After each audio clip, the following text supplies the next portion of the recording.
कल राज्यसभा में बजट पर बात करते हुए वित्त मंत्री निर्मला सीतारमण जी ने मेरे बयान को लेकर काफी कटाक्ष किया और ये भी कहा कि मैंने हाउस को मिसलीड करने की कोशिश करी।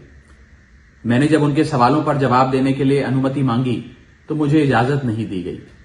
इसीलिए मैंने सोचा कि इस वीडियो के माध्यम से सीधा वित्त मंत्री जी से बात करूं और दूध का दूध पानी का पानी करने का प्रयास करूं। सबसे पहले तो मैंने अपने दिए गए भाषण में जो यूनियन बजट 2025-26 पर मैंने बात रखी, उसमें कई मुद्दे उठाए थे, जैसे कि रेल यात्रियों से जुड़े संबंधी समस्याएं, जैसे कि मिडिल क्लास के फाइनेंशियल चैलेंजेस, जैसे कि डोनाल्ड ट्रंप एडमिनिस्ट्रेशन द्वारा लगाए जा रहे ड्यूटीज एंड टैरिफ्स और गिरते हुए रुपए की बात रखी। इन विषयों पर वित्त मंत्री जी ने कोई जवाब नहीं दिया, लेकिन हां, मेरे द्वारा समझाए गए इनकम टैक्स रिबेट के एक उदाहरण को लेकर उन्होंने कई सारे बयान दे डाले। सबसे पहले तो मैं ये बताना चाहूंगा कि मैंने जो बात कही थी, मैं आज भी उस पर पूरी तरीके से कायम हूं।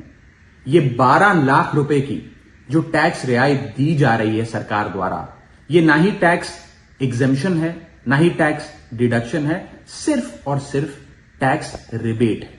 यानी कि 12 लाख रुपए से ऊपर अगर आप आमदनी कमाते हैं एक वित्तीय वर्ष में, तो आपको अपनी पूरी आमदनी पर इनकम टैक्स भरना पड़ेगा। मेरे इस कॉन्सेप्ट को समझाने के लिए दिए गए उदाहरण को वित्त मंत्री जी ने टेक्निकली उसे उलझाने का प्रयास किया, उसमें मार्जिनल टैक्स रिलीफ का कॉन्सेप्ट जोड़कर यह सिद्ध करने की कोशिश करी कि मेरा उदाहरण गलत था। मैं आपसे वित्त मंत्री जी सीधे तौर पर पूछना चाहता हूं, क्या यह सत्य नहीं है कि अगर कोई व्यक्ति 12 लाख से ऊपर इनकम कमाएगा तो उसको अपनी पूरी इनकम पर टैक्स भरना पड़ेगा?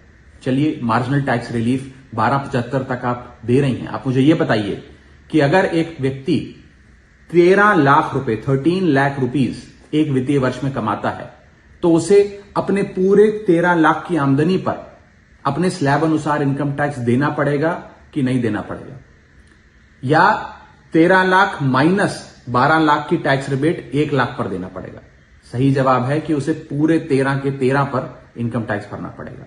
मान लीजिए कोई शख्स 12,76,000 रुपए कमाता है साल का, तो उसे पूरे 12,76,000 पे इनकम टैक्स भरना पड़ेगा, ना कि मात्र 76,000 रुपए जो उसने 12 लाख रुपए के ऊपर कमाया।